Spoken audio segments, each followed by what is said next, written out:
time to get into our next session, which is a Newsmaker interview. Now, he is a powerhouse when it comes to energy solutions. In fact, he manages the world's largest liquefied natural gas supplier, QatarEnergy. He has helped pave the way for Qatar's global efforts to alleviate energy poverty and to enhance and increase energy security for people around the world. He is Saad Sherida Al-Kaabi, Qatar's Minister of State for Energy Affairs. He is also President and CEO of QatarEnergy. Please welcome Mr. Al-Kaabi to the stage.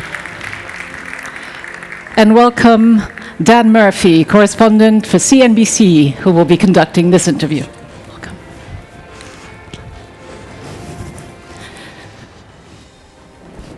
Well, thank you so much for that kind introduction. And ladies and gentlemen, again, please make His Excellency feel welcome to the stage. Sir, thank you so much for being here. We appreciate it. So we're going to have a conversation over the next 15 to 20 minutes about the state of global energy, what's happening in the gas markets, and of course, what's happening in the politics as well. But Your Excellency, I thought we could begin our conversation by first starting here in Qatar. Tell me about the state of play today and the strategic objectives for QatarEnergy in 2025. Sure. Thank you, Dan, and I'm very happy to be here in this prestigious forum. In Qatar, we have several areas we're working on in the energy sector. As you all know, we're the biggest LNG supplier, but I'll speak first about LNG. We are currently producing 77 million tons of LNG per annum. We already announced our plans to go to 142 million tons per annum. And if you look at internationally, we're adding an additional 16 to 18 million tons in Golden Pass LNG with our partner ExxonMobil in the US. So from 77, we'll be going to about 160 million tons per annum. So that's more than 100% increase in LNG. We're doing it in a very responsible way with the carbon capture, sequestration, using some solar, and all our LNG ships are going to be fueled by more than 125 ships that will be fueled by LNG, not heavy fuel oils, which also reduces emissions. So from a carbon footprint, it's probably the best LNG plan that you can have. The second area that we are focusing on here in Qatar is petrochemicals. We have increased our petrochemical, or we have announced the increase of our petrochemical production by almost 130%. We're building the largest polyethylene plant in the MENA region here in Qatar, and we're building with our partner CP Chem, Chevron Phillips in the US, the largest petrochemical polyethylene plant in the world in Texas. So with these two, we increase our production by about 130% from where we stand today. The third element is fertilizer. We're today the second largest fertilizer producer in the world.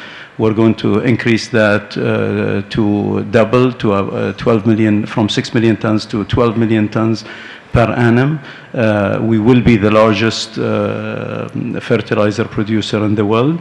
And a lot of people don't know that 50% of all the food around the world is fortified, or it's enhanced by fertilizer that uses fossil fuel and mainly gas.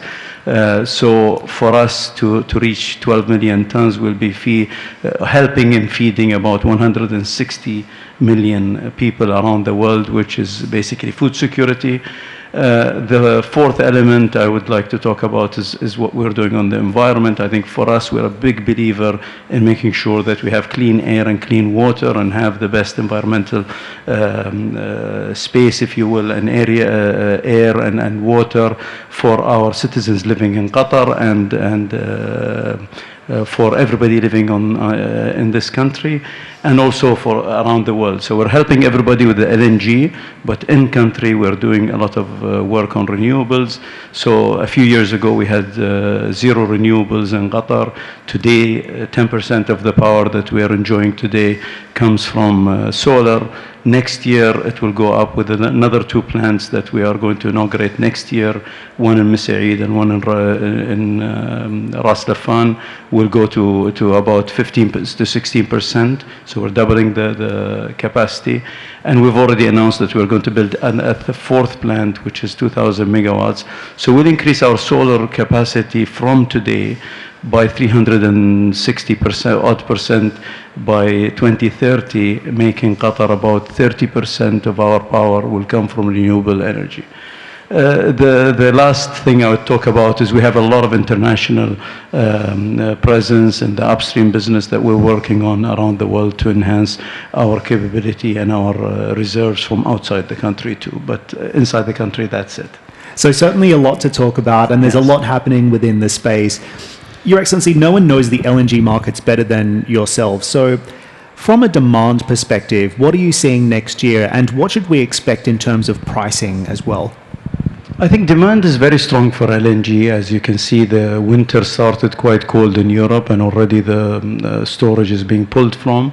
So we think for the long term, you know, with the growth that you're expecting in some economies. I mean, a lot of economies have been slowing down for a while. Hopefully, they are going to be picking up. So with any growth, any economic growth, you see that the gas is required. What has happened is a lot of countries have realized that a lot of the green ambitions of, I think I'm a very big supporter of using renewables, as I have mentioned what we're doing in Qatar, using renewables to the most capacity that we can. But renewables, as all of you know, the sun does not shine all day, the wind does not blow all the time. So you need a sustainable energy source, and fossil fuel is the only way, and gas is the cleanest fossil fuel. If you couple it with carbon sequestration and other emissions reductions, I think it's the best solution that we have today. So you need to make sure that you have that in place. But a lot of people have miscalculated their requirement, and now a lot of countries are saying we need fossil fuel, we need more fossil fuel than they thought in their plans. So a lot of Asian countries that I have visited are changing their plans, and there is more requirement for gas. And there is a game changer in my view. I think there was some discussion, I didn't hear the whole discussion, some of it about AI, but as all of you know, AI is the new thing that everybody is talking about. AI needs a lot of power, and it needs it consistently. It's not night and day, it needs just power to be there as a base load. So and the growth rate in AI is said to be about 4 to 7% per year, depending on the country, but worldwide it's about 4% that's expected.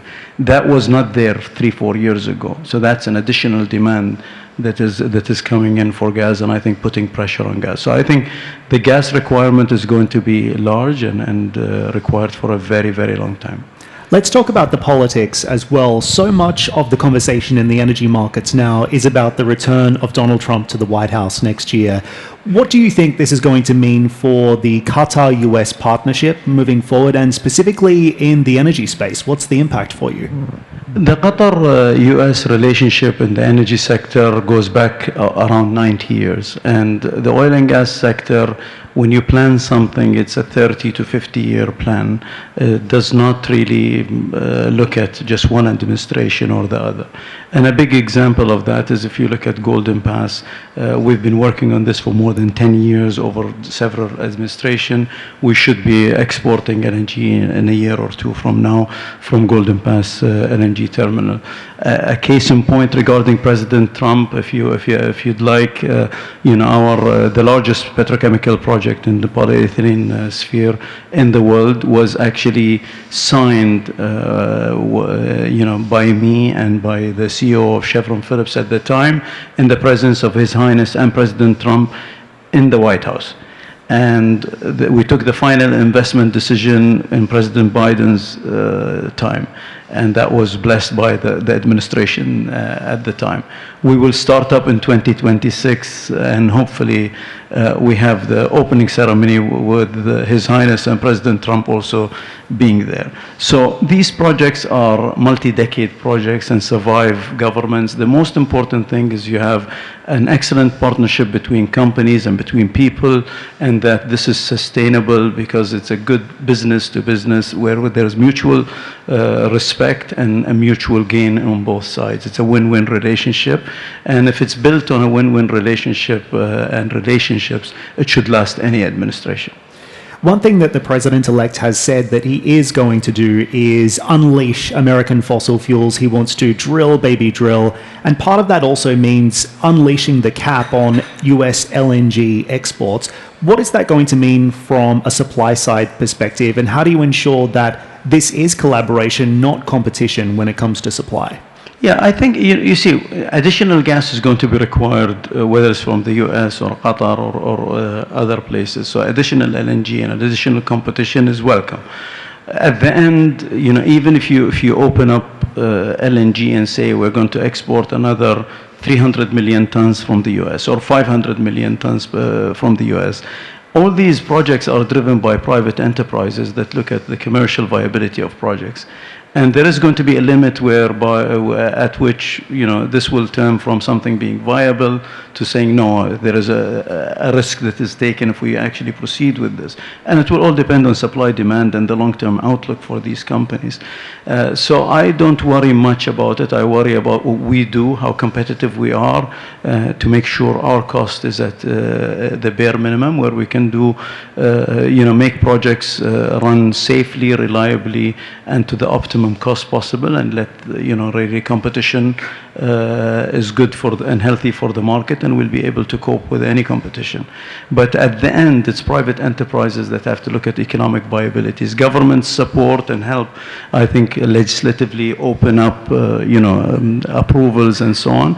But also keep in mind that if you take a decision to have an LNG facility or an export facility, and you decide to do it today, it takes you 6 to 10 years to actually have it up and running and operational. So it's not a switch on, switch off. It's really something tedious that has to be done by people that know the business. But on balance, Trump, good for business, good for markets? Yeah, I think Trump is good for business, and there is, we have dealt with, President Trump's administration in the past. We have dealt with President Biden's administration, and for us, it's a relationship between the U.S. and Qatar, and an excellent relationship regardless of the administration. I also have to ask you about what's happening in Europe right now, because we have also learned that the EU is moving ahead with its Corporate Sustainability Due Diligence Directive. This is also called CS3D. I know it's something that you've been looking at very closely. What's your take on this, and do you think it ultimately presents maybe more challenges than opportunities for Qatar and QatarEnergy? The CSDD, the Corporate Sustainability Due Diligence Directive, is a very interesting directive. I think before I actually answer the question, if I can describe to the audience and to the listeners what it exactly is, because not many people know it. I think, this is a directive that really deals with environment and labor rights and human rights with labor. That's predominantly what it does. And both of these we completely support. We absolutely have all the respect for the labor and make sure their labor rights are preserved. And the environment is very important for us. So the concept of what we're talking about is something agreeable to everybody in the room and everybody around the world.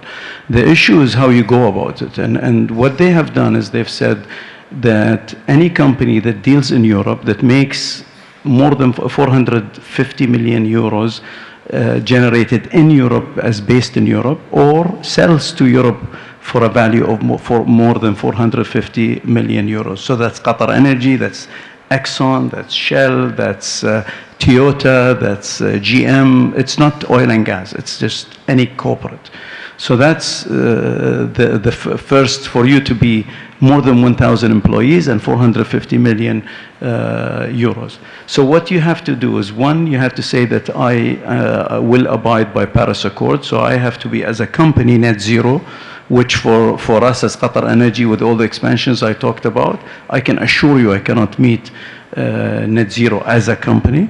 So that's the first thing. The second thing is I need to make sure with putting a team of probably 1,000 for QatarEnergy, 1,000 people, their dedicated job is to go and look at all my subsidiaries and suppliers around the world, even if there is a nail or a screw that we buy in one of the contracts that I have that has a subcontractor and a subcontractor. I'm responsible for all of them to go and look at their labor rights and if they're behaving or not. And if they are not, I'm penalized. Okay. And the third thing is I am responsible for tier 3 emissions. Sorry to insult your intelligence for those of you that are familiar with what I'm talking about, but tier 3 emissions is tier 1 is when I'm an oil and gas producer. So what I emit is tier 1 as CO2 that I emit. If I buy electricity from an electricity producer and they emit CO2, so the electricity I use, that's tier 2 emissions. Tier 3 is when I sell Qatar Airways jet fuel and they burn it flying to London, then I'm penalized as QatarEnergy for that emission. So that's so I'm responsible as a corporate for all tiers up to tier 3. And the best thing about the whole thing, or the most interesting thing, so now I think I've given you some education about CSDDD. So what will make you, I think, be shocked is the penalty can be up to 5% of your total generated revenue worldwide. So the EU can penalize QatarEnergy for not being compliant with one of these things with my worldwide sales revenue to the world.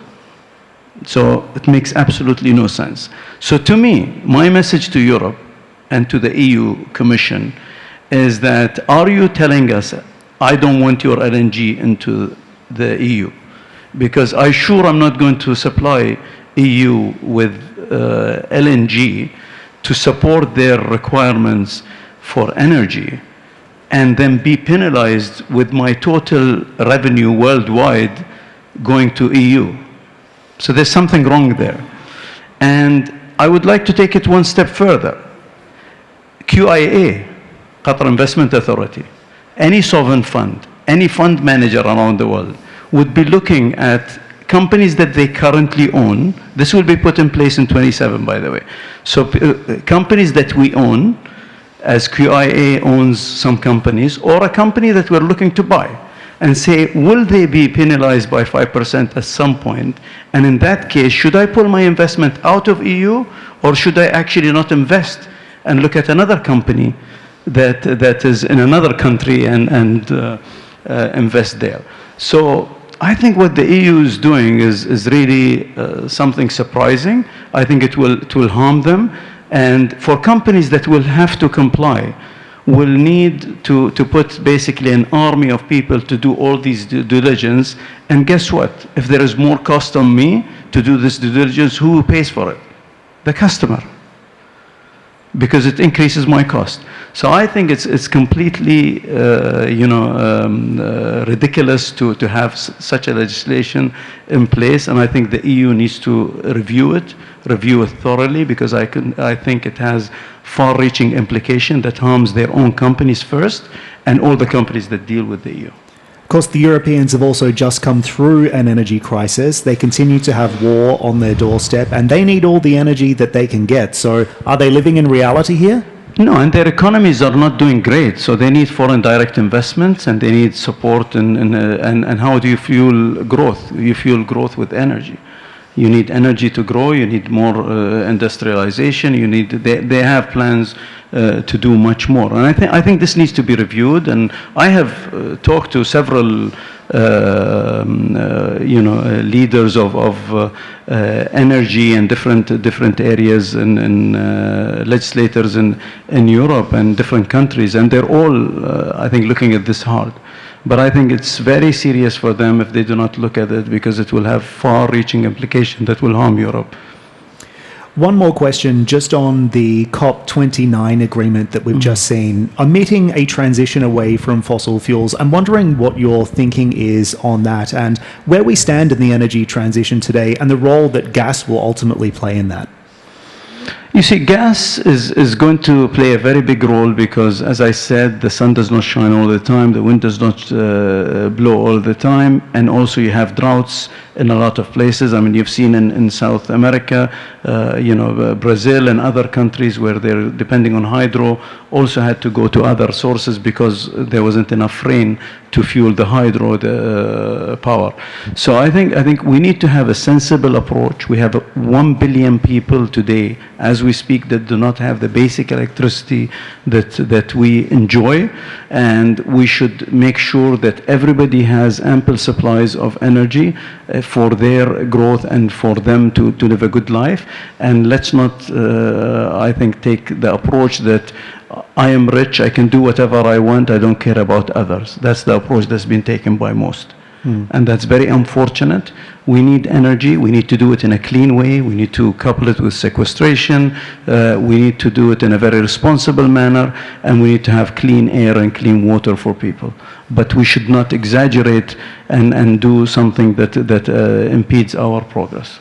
Your Excellency, I've always enjoyed speaking with you. I always learn something when I speak with you. So thank you so much for your time today. Ladies and gentlemen, thank you again for watching in the session.